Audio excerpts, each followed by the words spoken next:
Hello friends, जय हिंद, वंदे मातरम। Welcome back our YouTube channel. Friends, अगर आप इंटरनेशनल पॉलिटिक्स को फॉलो कर रहे हैं तो आप देख रहे होंगे कि एक इशू बहुत ज्यादा डेवलप होता हुआ जा रहा है और उसे लेकर के बहुत सारे जो प्रश्न हैं वो आपके मन में भी आ रहे होंगे। जैसे कि अमेरिका आखिर इतना एग्रेसिव क्यों है कि ग्रीनलैंड हमें चाहिए ही चाहिए। अब सोचिए, अभी तो ऐसा नहीं है कि आर्कटिक की जो बर्फ है वो आज ही पिघल जाएगी और अमेरिका को ये जो आज ही चाहिए, क्योंकि आप देखेंगे कि अभी ग्रीनलैंड के अंदर भी विरोध होना शुरू हो गया है। मैंने इसके ऊपर अलग से भी वीडियो बनाई थी कि ग्रीनलैंड जो है वो डेनमार्क का पार्ट है, अगर आप पॉलिटिकल रूप से देखें, और डेनमार्क जो है वो आप देखेंगे कि नाटो का एक सदस्य है। और अगर नाटो का चार्टर अगर आप पढ़ते हैं तो उसके आर्टिकल 5 सीधा सीधा कहता है कि एक देश पर अगर आक्रमण होता है तो मानिए कि पूरे के जो पूरे नाटो के जो सदस्य हैं उन पर आक्रमण माना जाएगा। इसका मतलब यह है कि सारे के सारे नाटो के जो सदस्य हैं वो उस पर आक्रमण कर देंगे। तो सवाल यह भी खड़ा होता है कि वास्तव में अगर अमेरिका ये आक्रमण करता है जो ग्रीनलैंड उसको चाहिए ही चाहिए, तो फिर ये जो और देश है कि वो अमेरिका पर आक्रमण करेंगे या फिर नाटो डिसइंटीग्रेट हो जाने वाला है। और इसे लेकर के एक जो तीसरा जो है वो आता है कि रूस इतना जो है मुस्कुरा रहा है, यानी कि रूस एक कोने में खड़ा होकर के जो व्लादिमीर पुतिन है वो मुस्कुरा रहे हैं, क्योंकि जो कार्य वो आज तक नहीं कर पाए, यानी कि जो उनका सपना था कि वो दुनिया से जाने से पहले ये देख पाए, वो है नाटो का विघटन। क्योंकि अगर आप रूस के व्लादिमीर पुतिन, क्योंकि वो एक आप जानते होंगे कि वो केजीबी के सदस्य थे, एक ऑफिसर थे, और उन्हें पता है कि नाटो ने जो है कितना नाक में दर्द किया है रूस के, और नाटो जो है एक तरीका से रूस के हमेशा से सिर दर्द बनकर रहा। अगर ये कार्य होता है तो आप मान के चलिए कि रूस के राष्ट्रपति एकमात्र ऐसे व्यक्ति होंगे इस दुनिया में सबसे ज्यादा जो खुश हैं आज इसको लेकर के कि अमेरिका जो है खुद अपने पैरों पर कुल्हाड़ी मारने जा रहा है, नाटो जो है वो खुद ही विघटन हो जाएगा। और चौथा जो क्वेश्चन है वो ये है कि किस प्रकार से जो अमेरिका ने पूरे यूरोप को एक चूरन बांटा था कि हमारा जो नाटो है, ये जो नाटो हम बना रहे हैं, ये आपको पूरे यूरोप को किससे, रूस से सुरक्षित करेगा। यानी कि रूसोफोबिया जो है पूरे यूरोप को बेका। और लेकिन आज जब वो देख रहा है कि आज हमें बिल्कुल अमेरिका को जो है आज रूस से कोई खतरा नहीं है, तो आज उसी नाटो का विघटन करने के लिए अमेरिका बिल्कुल तैयार है। आप जानते होंगे कि किस प्रकार से जो है अमेरिका ने इन देशों को जो है बरगलाया है और आज उन देशों की जो सोवरेनिटी है उस पर खुद ही अटैक कर रहा है। आइए देखते हैं इन सारे जो प्रश्न जो मैंने आपको बताए हैं इनके जवाब भी देखेंगे कि किस प्रकार से ये जो मुद्दा है ये आने वाले समय में और भी ज्यादा महत्वपूर्ण हो जाएगा और इसके पीछे कारण क्या रहे हैं कि अमेरिका जो है, ऐसा नहीं कि आज ये सब कुछ होने वाला है, लेकिन अमेरिका ग्रीनलैंड को लेकर के इतना एग्रेसिव क्यों है। क्योंकि बात डिफेंस की नहीं है। क्यों? क्योंकि डिफेंस की अगर बात होती तो इनका ऑलरेडी वहां पर मिलिट्री बेस है अमेरिका का, तो ऐसा भी कुछ चिंता नहीं है। आखिर कारण क्या है? तो आज मैं आपको इस वीडियो में यही बताऊंगा कि असली कारण क्या है कि अमेरिका इतना एग्रेसिव हो चुका है। उसके बहुत सारे कारण हैं, लेकिन 3 से 4 कारण ऐसे हैं जो बिल्कुल रियल हैं और जो आप आते हुए समय में अलग अलग मैगजीन्स अगर फॉलो कर रहे होंगे या न्यूज़पेपर जो है वर्ल्ड के, उनके अंदर आप देखेंगे। आइए देखते हैं क्या है। ग्रीनलैंड पर तकरार, अमेरिका की योजना, रूस का मजाक। अमेरिका ग्रीनलैंड जो है प्लान है उसको लेकर के बहुत ज्यादा एग्रेसिव है। अमेरिका ग्रीनलैंड क्यों चाहता है? पहली बात आती है राष्ट्रीय सुरक्षा की। तो राष्ट्रीय सुरक्षा की जो मुद्दा है वो इसलिए कैंसिल हो जाता है कि अमेरिका का जो एक आर्मी बेस है वो ऑलरेडी ग्रीनलैंड के अंदर है। तो एक तो बात यह है। दूसरा है रूस चीन के खतरे। तो रूस चीन का जो खतरा है क्या वो आज पैदा हुआ है? दूसरी बात यह भी है। तो रूस और चीन का जो खतरा है वो आज पैदा नहीं हुआ, इसीलिए आज ये इतना एग्रेसिवनेस क्यों है, इस पर सवाल जो है पूरी दुनिया उठा रही है। तीसरा, मिसाइल रक्षा प्रणाली के लिए। मिसाइल रक्षा प्रणाली जो है उसके लिए तो ऑलरेडी इनका वहां इंस्टॉलेशन है और किसी भी प्रकार का जो दबाव है डेनमार्क का अमेरिका के ऊपर नहीं है कि वो वहां आ जा नहीं सकते, या अपना जो उनका जो मिसाइल डिफेंस सिस्टम है ये जो है वहां पर एक्टिव नहीं है। और देखना ट्रंप की रणनीति, दबाव और टैरिफ। अब क्या उन्होंने एक नया शगुफा जो है वो छेड़ दिया है। उन्होंने कहा है कि जो भी देश मुझे ग्रीनलैंड पर कब्जा करने से छेड़ेगा या रोकेगा मैं उस पर टैरिफ लगाऊंगा। आप सोचिए, डोनाल्ड ट्रंप यार किस प्रकार के व्यक्ति हैं, मुझे मतलब बिल्कुल कभी कभी समझ नहीं आते ये व्यक्ति है या क्या है ये, मतलब। और लेकिन मैं इसके पीछे के जब कारण देखता हूं तो इनका जो ये बिहेव है बिल्कुल जस्टिफाई है। अब आप कहोगे कि आप इनका समर्थन कर रहे हैं, मैं आपको बताने वाला हूं वही कि मैं ऐसा कह क्यों रहा हूं, क्योंकि आप सुनने के बाद आप भी यही कहोगे कि नहीं, जो डोनाल्ड ट्रंप कर रहे हैं लगभग वो सही ही कर रहे हैं। आइए देखते हैं। अब योजना न मानने पर यूरोपीय देशों पर टैरिफ लगाने की जो धमकी है वो देने लगे हैं। अब यूरोपीय देश ने कोई भी अगर ग्रीनलैंड पर इनका जो हस्तक्षेप करेगा तो या विरोध करेगा उस पर ही टैरिफ लगा देंगे। यूरोप और ग्रीनलैंड का विरोध। अब बात यहां पर आती है कि यूरोप और ग्रीनलैंड का जो विरोध है उसके अंदर एक विरोधाभास देखने के लिए मिलता है। क्या है? अगर आप देखोगे तो डेनमार्क की जो संसद है वहां पर एक चर्चा होती है और उस चर्चा के अंदर ये कहते हैं कि देखिए आप सैन्य अड्डा तो आपका है और उसे मजबूत कर लीजिए, लेकिन इसको कैप्चर मत कीजिए। अब आप सोचिए कि अगर किसी से आप कहोगे कि ठीक है कोई बात नहीं, आप मेरे घर में एक कमरा ले लीजिए, बस इतने तक ही रहना, लेकिन आप सोचिए आपका यहां पर एक कमरा देना नहीं, उस आपकी साइकोलॉजी समझिए। आपने ये कह दिया कि मैं इतना कमजोर हूं कि बस एक कमरा ले लीजिए, नहीं, वो दूसरे कमरे में भी जाएगा फिर, क्योंकि वो समझ चुका है कि आप एक वीक हैं। आप जो है कोई मुझे दया में नहीं दे रहे, बल्कि डर की वजह से आप आप मेरे साथ ये सब कर रहे हैं। अगर वो आपकी साइकोलॉजी को पकड़ गया तो समझिए धीरे धीरे वो आपके घर पर कब्जा करेगा। यही आपको रीजन देखने के लिए मिल रहा है कि जिस तरीका से ग्रीनलैंड में अमेरिका इतना एग्रेसिव हो रहा है, उसे एक तो ये बात समझ में आ गई है कि ये जो यूरोप के जो देश है नाटो में कमजोर कर चुका हूं, और ग्रीनलैंड जो है और ये जो खासकर जो डेनमार्क है ये कुछ भी नहीं करेगा, और ना ही ये रूस के पास जा पाएंगे, क्योंकि मैंने डर ही इतना बेका है, इनके देशों में रूसोफोबिया इतना बेच दिया है कि आज अगर ये जाएंगे तो लोग जो है वो दुविधा में पड़ जाएंगे कि जिससे हम डरते रहे, क्या आज उसके साथ जाएं? क्या वास्तव में अमेरिका सबसे बड़ी थ्रेट है या फिर रूस सबसे बड़ी थ्रेट है? आप समझिए इसको। आगे देखना, रूस का जो सूचना युद्ध, अब इसी समय पर रूस जो है वो एक्टिव हो चुका है। रूस की जो इंफॉर्मेशन वारफेयर है वो शुरू हो चुकी है, और रूस जो है लगातार एक कोने में बैठ करके हंस रहा है, और हंसते हुए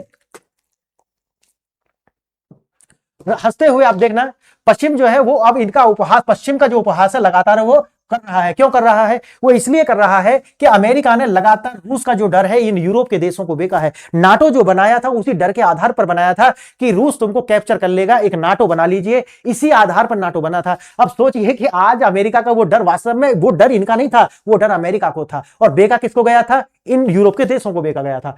दोहरे मापदंड का आरोप, रूस का तर्क है क्रीमिया पर हंगामा क्यों है? देख तो ये बहुत बड़ी बात है। उन्होंने कहा कि अगर रूस क्रीमिया को कब्जाता है तो जो ईयू है वो भी सामने आता है, यूएनएससी है वो भी सामने आती है, और दुनिया के जितने भी और संगठन है मानव अधिकारों के नाम पर वो भी सामने आते हैं, वर्ल्ड ऑर्डर का हवाला देते हुए सामने आते हैं कि देखो वर्ल्ड ऑर्डर जो बना हुआ है उसे बना रहने दीजिए। लेकिन जब अमेरिका ये सब करता है ग्रीनलैंड के साथ में, इन सबके मुंह में दही कैसे जम जाती है? ये अब रूस जो है इसको उठा रहा है। अब वही बात आती है कि क्रीमिया पर हंगामा लेकिन ग्रीनलैंड पर चुप्पी क्यों है? ये तो भाई बात भी जायज है। अब देखना, अंतरिक्ष लक्ष्य है। अब अंतिम लक्ष्य क्या है? नाटो में फूट डालना। वही बात आती है कि अब जो है मैंने जैसे कि आपको बताया कि रूस जो है वो जो खुद नहीं कर पाया, जो उसकी एक अपनी सोची कि सबसे बड़ी जो विश है वो पूरी होने जा रही है, अमेरिका ने वो खुद ही कर दिया। यानी कि रूस चाहता था कि नाटो जैसा जो संगठन है उसी के लिए, तो अब देखना ना अभी रूस यूक्रेन वार क्यों चल रहा है, यूक्रेन शामिल होना चाहता था नाटो के अंदर, इसीलिए तो युद्ध हुआ था। देखना अब अमेरिका नाटो को ही खत्म करने जा रहा है। सोचना आप कि कितना बड़ा विरोधाभास है ये। तो आप ये जो है वो बिल्कुल सही है। अब देखना आप, अब देखिए ग्रीनलैंड विवाद, अमेरिका का जो महत्वाकांक्षा, यूरोप का डर और रूस का मास्टर स्ट्रोक। मॉस्को ने क्या है, अब इंफॉर्मेशन वारफेयर जो है वो छेड़ दिया है, और उन्होंने ये कहा है कि देखो मैं तो यहां पे अपने देश में बैठ करके जो है आराम से रूस देख रहा है, और ये देख रहा है कि देखो मेरा डर आपको बेचा गया, लेकिन उसी अमेरिका ने जो आपको कहता था कि मैं तो रक्षक हूं आपका, वही आपका भक्षक बन चुका है। यानी कि मेरा डर बेचा और आपके ऊपर किसने आक्रमण किया? खुद उसने ही, जो आपको बचाने का दावा करता था, यानी कि अमेरिका। देखना आउटकम क्या है, नाटो के जो सहयोगी हैं अब उनके बीच में एक तरीका से विश्वास जो है पलने लगा है, और अमेरिका जो है, जो कि हमेशा से एक अविश्वास का पात्र था, लेकिन आज वह जो है एक तरीका से सत्य होता हुआ दिखाई पड़ रहा है यूरोप के लिए कि अमेरिका पर विश्वास नहीं कर सकते। अब देखना गोल्डन डोम जो है, इसके लिए मैंने अलग से एक वीडियो बनाई थी कि गोल्डन डोम प्रोजेक्ट जो है अमेरिका का एक आप कहिए कि एक सपना है, और इसके पीछे उन्होंने लगाया है 175 बिलियन डॉलर का जो है प्रोजेक्ट ये है। और इस 175 बिलियन डॉलर के जो प्रोजेक्ट में बहुत सारी अड़चनें आने वाली हैं, और ये बनाया क्यों जा रहा है अगर मैं थोड़ा सा आपको बताऊं, ये है हाइपरसोनिक बैलिस्टिक, यानी कि आईसीबीएम जो है उनको रोकने के लिए। आप जानते होंगे कि पूरी दुनिया में अभी कोई भी ऐसी टेक्नोलॉजी नहीं है कि जो आईसीबीएम को जो है वो इंटरसेप्ट करके डिस्ट्रॉय कर पाए। याद रखना इस बात को। तो आईसीबीएम जो होती हैं वो आईसीबीएम जो होती हैं आप जानते होंगे इंटरकॉन्टिनेंटल बैलिस्टिक मिसाइल है, और ये अमेरिका अच्छे से जानता है कि जिस तरीका से जो चाइना की प्रॉक्सी है नॉर्थ कोरिया, अगर चाइना डायरेक्ट अगर हमने पंगा लिया तो चाइना तो नहीं करेगा, लेकिन अपनी प्रॉक्सी के द्वारा कभी भी अमेरिका की धरती पर हमला करा सकता है। और क्योंकि नॉर्थ कोरिया के पास जो आईसीबीएम है एक तरीका से मानिए वो किसकी, वो चाइना की असेट्स हैं, समझना इस बात को। तो चाइना के असेट्स किसके पास है? नॉर्थ कोरिया के पास है, और नॉर्थ कोरिया से ही वो अटैक कराएगा। क्या अमेरिका अपने आप को बचा पाएगा? नहीं बचा पाएगा। याद रखना, अमेरिका छोड़ो कोई भी दुनिया का देश अपने आप को आईसीबीएम से, हाइपरसोनिक मिसाइल से बचा नहीं पाएगा। इसीलिए अमेरिका जो है गोल्डन डोम नाम का प्रोजेक्ट लेकर के आया है, लेकिन उस वीडियो में मैंने बताया कि ये अभी होने वाला नहीं है। कारण क्या है? कारण ये है कि स्पेस एक्स जिसकी जो स्टारलिंक है, जो स्टारलिंक जो प्रोजेक्ट था है ना उसका, स्पेस एक्स का, उसको लेकर के उसकी सैटेलाइट का प्रयोग ये करना चाहते थे, लेकिन आप जानते होंगे कि एलन मस्क से दोस्ती टूट चुकी है, और एलन मस्क जो है उनके अपने जो है वो व्यापारिक हित चाइना के साथ है, इसीलिए अमेरिका भी नहीं चाहता उनके साथ, और वो भी इनके साथ आना नहीं चाहते। अमेरिका का तर्क है कि राष्ट्रीय सुरक्षा जो है, नेशनल सिक्योरिटी के लिए ग्रीनलैंड को जो है अमेरिका के नियंत्रण में आना चाहिए। बात वही है कि बात अगर तुम ग्रीनलैंड की कर रहे हो, लेकिन वही बात आ जाती है कि जब बात कनेडा आपसे कहता है कि मुझे इसमें इस वाले डोम में प्रोजेक्ट में शामिल कर लीजिए, तो आप कहते हो कि नहीं नहीं, अब आपको इसके लिए 61 बिलियन डॉलर देने पड़ेंगे, तब आप इस प्रोजेक्ट में शामिल हो सकते हैं। नहीं समझे? यानी कि कनाडा से पैसा मांग रहे हो और आप इससे कह रहे हो कि नहीं नहीं, अगर आप हमारे साथ आ जाओगे तो हम आपको सुरक्षा दे देंगे। अब भाई आप खुद तो बना लो पहले इसको, जब तो दूसरे को सुरक्षा दोगे आप। तो ये देखिए आप, गोल्डन डोम वो जो मैंने आपको बता दिया है, अच्छा, इसके अंदर एक चीज और याद रख लेना, जो गोल्डन डोम है ये, इसके अंदर जो डिफेंस सिस्टम होगा वो लैंड पर आधारित नहीं होगा, वो किसका होगा, सैटेलाइट बेस होगा। यानी कि सैटेलाइट बेस जो उनका डिफेंस सिस्टम होगा, जो भी आईसीबीएम जहां से भी उड़ान भरेगी उसको इंटरसेप्ट करके डिस्ट्रॉय रास्ता में ही करेगा। क्योंकि जो जमीन यानी कि लैंड बेस जितने भी डिफेंस सिस्टम होते हैं वो तभी इंटरसेप्ट कर पाते हैं मिसाइल को जब वो उसकी देश की बाउंड्री में प्रवेश कर जाएगी। लेकिन बात वही है कि वो हाइपरसोनिक है, जो कि 8 से 10 मैक की स्पीड से चलती है, जितने उसको ट्रैक करके इंटरसेप्ट करेगा इतने तो वो हिट कर जाएगी लैंड को। तो इसीलिए जो है वो सैटेलाइट बेस ही सिस्टम बनाया जा रहा है, बहुत ही ज्यादा तकनीकी है ये। अगर संभव हो पाता है तो पूरी दुनिया के लिए एक नई तरीका की जो एक स्पेस वार जो है वो छिड़ जाएगी। हर देश चाहेगा कि वो satellite based defence system create करे। ठीक है, देखेंगे उसे अलग से मैंने बनाया, अगर आप चाहो तो वो वीडियो के लिए आप मुझे लिंक में कह सकते हो कि सर वीडियो प्रोवाइड कर दीजिए, या फिर टेलीग्राम से जुड़ जाइए, वहां पर ये सारे काज मिल जाएगा। यह केवल सुरक्षा नहीं है बल्कि संसाधनों पर नियंत्रण है। ये वाली बात मैं कई बार कह चुका हूं कि दुनिया में जो लड़ाई है वो किसकी है, रिलीजन की है या रिसोर्सेज की है। याद रखना, रिलीजन की है या तो रिसोर्सेज की है। तो या तो रिलीजन की वजह से लड़ाई हो रही है तो रिसोर्सेज की वजह से लड़ाई रही है, और कोई तरीका नहीं है। ट्रंप की कूटनीति, ग्रीनलैंड दो वरना टेरिफ लो। बात वही है कि ग्रीनलैंड के लिए यह है कि या तो मुझे ग्रीनलैंड दो, अगर इसके विषय में कोई ये भी बोला कि नहीं अमेरिका ये नहीं कर सकता तो मैं उसके ऊपर क्या लगा दूंगा, टेरिफ। अब लोग तो ये कहने लगे हैं कि ट्रंप में जो टी है वो टी जो है ट्रंप के लिए नहीं है बल्कि किसके लिए है, टेरिफ के लिए है। टी फॉर ट्रंप नहीं, टी फॉर टेरिफ है। अब बात अलग अलग है। ग्लोबल थ्रेट है, जिस तरह से रूस तेल खरीदने पर भारत, चीन और ब्राजील को जो टेरिफ की धमकी दी गई, वही धमकी अब यूरोप को भी दी जा रही है कि अगर आपने ग्रीनलैंड के विवाद पर हमको घेरा या उनका साथ दिया डेनमार्क का, तो हम आप पर टेरिफ लगा देंगे। अब वही अल्टीमेटम दिया गया है कि अगर आप मेरे ग्रीनलैंड प्लान का हिस्सा नहीं बनेंगे तो मैं आपके ऊपर टेरिफ ठोकूंगा। और यूरोप के पास कोई विकल्प नहीं है। आप याद रखना, यूरोप को नाटो में शामिल करके एक तरीका से पंगु बना दिया है अमेरिका ने। यानी कि अमेरिका ने अपने हित को साधने के लिए एक तरीका से आप वही कीजिए कि जैसे आप जानते हो कि मुनरो डॉक्ट्रिन, मुनरो डॉक्ट्रिन जो है ना वो यही कहती थी कि लैटिन अमेरिका और यूरोप के जो देश हैं वो हमारी कॉलोनी है, यानी कि बैकयार्ड। क्या लिखा है, बैकयार्ड है। तो इसी तरीका का जो मानसिकता है वो आज डोनाल्ड ट्रंप की दिखाई पड़ रही है, और लोग कह रहे हैं कि 19वीं सदी का जो डॉक्ट्रिन है वो आज मुनरो डॉक्ट्रिन लौट करके वापस आ गया है, और डोनाल्ड ट्रंप जो कर रहे हैं वो उसी का नतीजा है। देखना, panic deployment, France, Germany, Canada, Sweden और नीदरलैंड अपने सैनिक नाटो के सोल्जर्स जो है ग्रीनलैंड भेज रहे हैं। बात यही आती है कि नाटो में भी है, लेकिन ये अपने जो सोल्जर्स हैं उनको कहां भेज रहे हैं, ग्रीनलैंड में तैनात कर रहे हैं। अब आता है ये तैनाती रूस या चीन के खिलाफ नहीं बल्कि अमेरिका की रणनीति के खिलाफ है। एक बात और याद रखना, अमेरिका कभी भी इनसे नहीं उलझेगा। ये अब बात वही आती है डिटरेंस की। अमेरिका को अगर रोकना है तो आप, मैंने जो शुरू में बताया कि एक कमरा देकर के दूसरे कमरे की सुरक्षा नहीं हो सकती।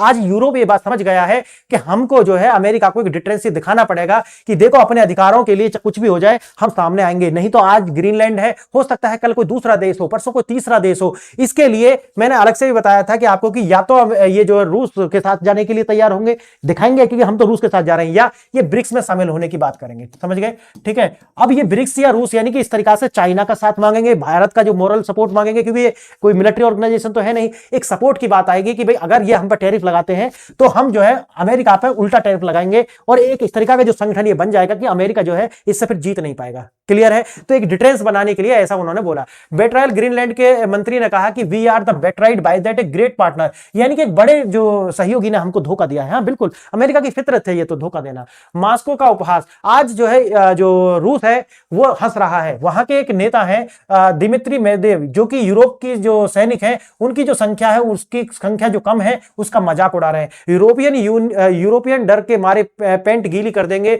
और ग्रीनलैंड अमेरिका को सौंप देंगे। उनका कहना, ये क्यों कह रहे हैं आप समझ रहे हैं मेरी बात, ये इसलिए कह रहे हैं ताकि ये जाकर के खड़े हों। यानी कि पहले कह रहे अरे अरे तुम तो डरे हुए हो, कहते हैं ना इस तरीका से कि जब लड़ाई हो रही है अरे ये क्या लड़ेगा, ये तो खुश डरपोक है। उसी तरीका से ये बोल रहे हैं कि अरे यूरोपियन क्या लड़ेंगे, ये तो पेंट गीली हो जाएगी इनकी, तो ये तो चुप्पी देकर के निकल जाएंगे। यानी कि ये कह रहे हैं कि लड़ो आप। समझ गए मेरी बात। असेसमेंट क्या है, रूस का मानना है कि यूरोपीय देश जो है अमेरिका के खिलाफ न्यूक्लियर हथियार या बड़ी सेना का इस्तेमाल करने की हिम्मत नहीं जुटा पाएंगे। लेकिन मुझे ऐसा लगता है कि यूरोप के पास विकल्प नहीं है इसके अलावा। क्यों? क्योंकि अगर ग्रीनलैंड देते हैं तो कल कहीं और, परसों कहीं और। याद रखना, रूस का ऑफर है ग्रीनलैंड हमारा 90वां राज्य बनेगा। रूस कह रहा है कि देखो अगर आपको सुरक्षा चाहिए तो आइए, हमारे पास में 89 स्टेट्स हैं अभी रूस के अंदर, एक और जुड़ जाएगा तो 90वां स्टेट आप बन जाइए, आपकी सुरक्षा की गारंटी हम ले लेते हैं। लेकिन बात वही है कि भाई अभी जो है आप ग्रीनलैंड की क्या सुरक्षा करोगे, अभी तो आप यूक्रेन से ही निपट लीजिए। पहले आप यूक्रेन को ही नहीं जीत पाए हैं, इतने साल आपको लगे हो गए हैं, तो आप यूरोप की क्या सुरक्षा करेंगे? एक बहुत बड़ा सवाल ये भी पैदा हो जाता है।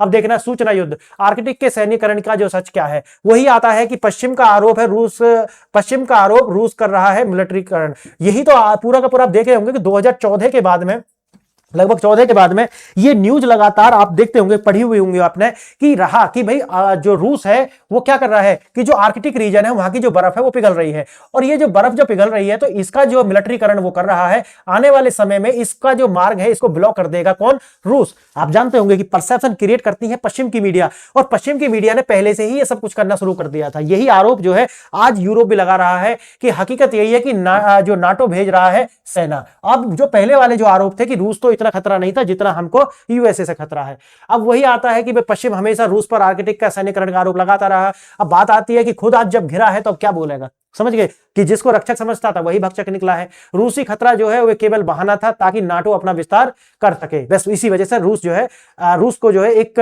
टारगेट बनाकर रखा। दोहरा मानदंड वही है कि भाई क्रीमिया को लेकर के तो शोर मचाते हो, लेकिन जब ग्रीनलैंड की बात आती है तो पूरी दुनिया जो है वो चुप्पी साध लेती है। तो ये जो डबल स्टैंडर्ड क्यों है? पश्चिम का आक्रोश जो है वो आपको क्रीमिया को लेकर के तो दिखता है, लेकिन बात जब ग्रीनलैंड की आती है तो चुप्पी साध लेते हैं। अब आता है अंतरराष्ट्रीय कानून की दुहाई, लेकिन अमेरिका द्वारा जो संप्रभुता का हनन ऑलरेडी हो रहा है। आप सोचिए कि अमेरिका की जो न्यूज एजेंसी है या उनके जो विचारक हैं वो कहते हैं कि भाई अंतरराष्ट्रीय कानून होने चाहिए, वर्ल्ड ऑर्डर होना चाहिए, लेकिन खुद ही क्या कर रहे हैं? हर देश की संप्रभुता में उसकी सॉवरेनिटी को कुचल रहे हैं पैरों से, लेकिन बात कुछ और करते हैं। रूल बेस्ड ऑर्डर की बात करते हैं, लेकिन बात आता है कि यूरोप को जो है डरा करके उनके जो ग्रीनलैंड को छीन रहे हैं। तो ये जो दोहरापन है वो लगातार आपको इनको देखने के लिए मिलेगा। मारिया जेक्टोवा का सवाल यही है कि क्रीमिया का जब विलय होता है तब पूरा अंतरराष्ट्रीय कानून याद आ जाते हैं, पूरा जो माहौल बनाया जाता है, लेकिन वही बात जब ग्रीनलैंड की आती है तो ईयू जो है वो चुप्पी साध लेता है। ये दोहरा मापदंड है। रूस खतरे का गुब्बारा फूट गया है, यानी कि वही जो मैं आपको शुरू में बता रहा था कि अमेरिका ने जिस तरीका से एक फियर क्रिएट किया हुआ था कि भाई जो रूस है वो खतरा है, हम खतरा नहीं है, हम तो सहयोगी हैं, आज वह गुब्बारे की जो हवा है वो निकाल दी है ग्रीनलैंड के जो जिस तरीका से डेवलपमेंट हो रहा है। डेनमार्क ने अमेरिका का जो समर्थन पाने के लिए वर्षों तक रूस का जो खतरा है उसको बेका है, यानी कि रूसोफोबिया खूब बेका है। अब अमेरिका उसी खतरे का बहाना बनाकर डेनमार्क की जो जमीन है जो ग्रीनलैंड के रूप में मैंने आपको शुरू में बताया उसको हथिया रहा है। सरगई मार्कोव जो है उनका कहना है कि यह उचित ही है, अपने जिस झूठ को फैलाया आज वही आपको काट रहा है। कि भाई बात तो सही है ना कि आप ही तो जाकर के अमेरिका का समर्थन करते रहे, लिखते रहे कि भाई देखो रूस जो है वो आर्कटिक की बर्फ पिघल रही है, वहां पे कब्जा कर लेगा, ये कर लेगा, वो कर लेगा, लेकिन आज वही जो झूठ है वो लौट करके आपको हिट बैक कर रहा है। अब देखना क्या नाटो टूटने के कगार पर है। वही बात आ जाती है कि न्यू कॉलोनियल जो है वो बन रहा है अमेरिका, और ये जो 19वीं सदी के जो उपनिवेशवाद है वो लगभग वही लौट करके आ रहा है कि जिसके पास ताकत है वो कमजोर को जो है दबा करके रखेगा। नाटो का जो फ्रैक्चर है वो लगातार आप देखते होंगे कि ट्रंप ने संकेत दिए हैं कि अगर ग्रीनलैंड नहीं आता तो वो नाटो छोड़ करके बाहर निकल जाएगा, और आप जानते होंगे कि नाटो बनाने वाला अमेरिका है, अगर निकाल वही जाएगा तो और देश भी लगा उसको जो जिस तरीका की फंडिंग है वो कर नहीं पाएंगे, या फिर उसका जो मैनेज है वो कर नहीं पाएंगे, और वो भी लगभग बाहर निकल जाएंगे। Predators versus victim. अब बात वही आ जाती है कि रूस जो है वो कह रहा है कि देखो ये तो विक्टिम है यूरोप, और प्रीडेटर शिकारी कौन है? अमेरिका शिकारी है। और वो ये भी कह रहे हैं कि देखो ऐसा नहीं है कि अगर आप ग्रीनलैंड को दे देंगे तो वो आगे जाकर के आप और कुछ नहीं मांगेगा, नहीं, वो किसी और देश को मांगेगा। समझ ले रहे हैं इस बात को। ग्रीनलैंड का जवाब है हम बिकाऊ नहीं है। अब ग्रीनलैंड की जो संसद है वहां पे भी यही हुआ कि भी देखो हम अपना देश नहीं बेचना चाहते। कारण वही है कि अगर आप मल्टीकल्चरलिज्म की बात करते हो एक तरफ तो, और दूसरी बात यह है कि अगर आप इसको जो है अगर अपने देश में मिलाओगे तो हमारा जो कल्चर है वो लगभग खत्म हो जाएगा। क्यों? आप जानते होंगे कि हर देश का अपना एक कल्चर है, और डेनमार्क का अपना कल्चर जो अमेरिकन कल्चर से बिल्कुल अलग है। तो वो कहते हैं कि भाई देखो हम नहीं बनना चाहते। क्यों? कि हमारी जो सभ्यता है, हमारा जो कल्चर है वो बिल्कुल अलग है। बात वही आ जाती है कि यहां पर एक दोहरा मापदंड और आता है कि एक और तो आप अमेरिकी जो मिलिट्री बेस बनाने के लिए कहते हो कि ठीक है बेस बना लीजिए, और दूसरी ओर आप कहते हो कि हम बिकाऊ नहीं है। देखो आपको एक मैंने वही है ना कि एक कमरा अगर आप दे देंगे तो आपकी मानसिकता झलकती है कि भाई आप दबे हुए हैं, और सामने वाला धीरे धीरे से आपके दूसरे कमरे पर, फिर धीरे धीरे से आपके पूरे घर पर कब्जा कर लेगा। हवाला क्या है? वही एक कल्चरल क्लैश की बात कहते हैं कि जो लोग सालों से एक संस्कृति को फॉलो कर रहे हैं, अगर यहाँ पे अमेरिका आता है तो उसकी जो संस्कृति है वो आएगी, ये सब कुछ वो बात करते हैं। भारत और विश्व के लिए जो सबक क्या है इसके? टैरिफ का युग वही आने वाला है कि टैरिफ तो लगने वाला है, यानी कि वो तो यही हो गया है ना कि या तो अमेरिका की बात मानो या तो टैरिफ सहो। अब ये इसके लिए क्या कर सकते हैं? वही है कि आपको डाइवर्सिफाई करने पड़ेंगे, अपने जो एक्सपोर्ट के कंट्री भी ढूंढने पड़ेंगे, जहां से सप्लाई चेन है उसको डाइवर्सिफाई करना पड़ेगा। यानी कि बस यही आप कर सकते हैं। अमेरिका जो है वो तो टैरिफ तो लगाएगा ही लगाएगा। इंपैक्ट इंडिया पे क्या आएगा? भारत का जो टैरिफ वार है वो उसके लिए उसको लड़ना ही पड़ेगा। और ट्रांजिशनल वर्ल्ड जो है वो दिख रहा है कि धीरे धीरे से जो है विश्व जो है बदल रहा है। अब जो है ना वर्ल्ड ऑर्डर की बात मत करो, सीधी सी बात है गिव और टेक की बात करो। यानी कि आप अमेरिका को कैसे खुश कर सकते हो, उसकी जो चापलूसी साइकोफेंसी जानते हैं ना, साइकोफेंट बन जाइए, चापलूस बन जाइए, तब ही आप जो है, या एक व्यक्तिगत जो है उनको खुश करके रखिए, तब आप बच सकते हैं। बिना लड़े रूस का कूटनीतिक जीत, वही आ जाती जो मैंने आपको शुरू में बताया कि रूस जो नहीं कर पाया वो जो है बिना लड़े ही उसको हासिल हो रही है, कि वो चाहता था कि किस तरीका से जो नाटो है वो टूट कर बिखर जाए, लेकिन वो कभी कर नहीं पाया, लेकिन अब धीरे धीरे खुद ही हो रहा है। एक्सपोजिंग द वेस्ट, और वेस्ट का जो पाखंड है, दोहरापन जो है, उसको लगातार से जो है रूस जो है उसको भी जो है दिखा रहा है। और फाइनल थॉट ये है कि क्या हम बहुध्रुवीय विश्व यानी मल्टीपोलर वर्ल्ड की ओर बढ़ रहे हैं, जहां पुराने गठबंधन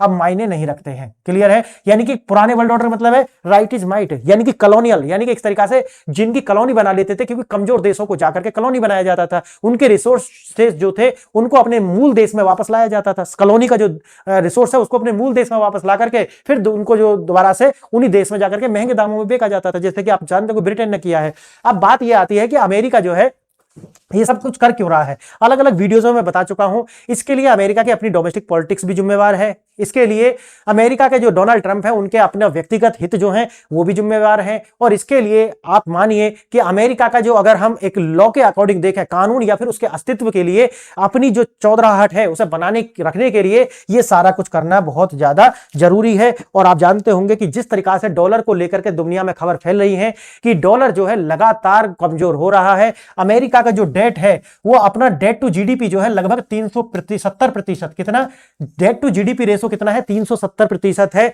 जो अमेरिका का जो फेडरल रिजर्व है लगभग 38 बिलियन डॉलर डेली जो है वो छाप कर पूरी दुनिया की मार्केट में फैला रहा है। इससे आने वाले समय में 2029 तक अमेरिका जो है लगभग 38 ट्रिलियन डॉलर का रिसेट जो है वो करने की फिराक में है, जिससे 2029 तक एक पूरी दुनिया के अंदर महामंदी आने वाली है। इसको लेकर के एक अंदाजा जो है दुनिया की बड़ी बड़ी जो मैगजीन्स हैं, न्यूज़पेपर्स हैं, बड़े बड़े बौद्धिक जीवी हैं, वो इसका जो अंदाजा लगा रहे हैं। क्यों? क्योंकि डेटा मैंने जैसा आपको बताया 370% डेट टू जीडीपी रेशो होना, लगभग 38 बिलियन डॉलर रोज जो डॉलर को छाप करके मार्केट में पुश करना। और ये आप जानते होंगे कि जिस तरीका से जो, क्योंकि डॉलर अभी क्या है, पेट्रो डॉलर की फॉर्म में है, और पेट्रोल को लेकर के जिस तरीका से जो बोन ऑफ कंटेंशन पूरी दुनिया में बना हुआ है पेट्रोल यानी कि क्रूड ऑयल, उसे लेकर के डॉलर की जो स्टेबिलिटी है वो ज्यादा है नहीं। इस सबको लेकर के अमेरिका की जो ग्रीनलैंड, क्योंकि ऐसा नहीं कि बर्फ आज ही पिघल जाएगी, इसको लेकर के पूरी दुनिया में जो खबर चल रही है डॉलर को लेकर के और अमेरिका की जो अपनी स्थिति है उसको लेकर के ध्यान भटकाने का पूरा एक प्लान है।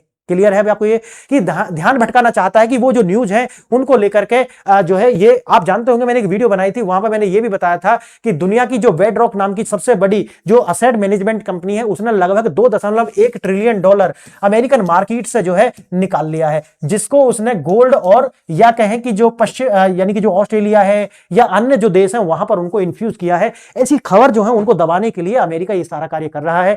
तो अलग अलग वीडियोज मैंने बनाई है, अगर सारी वीडियो देखना चाहते हैं तो टेलीग्राम से जुड़ जाइए, आपको सारा का सारा वीडियो वहां मिल जाएगा। फ्रेंड्स, आज आपने ये वीडियो यहां तक देखी, इसके लिए बहुत बहुत धन्यवाद। नमस्कार।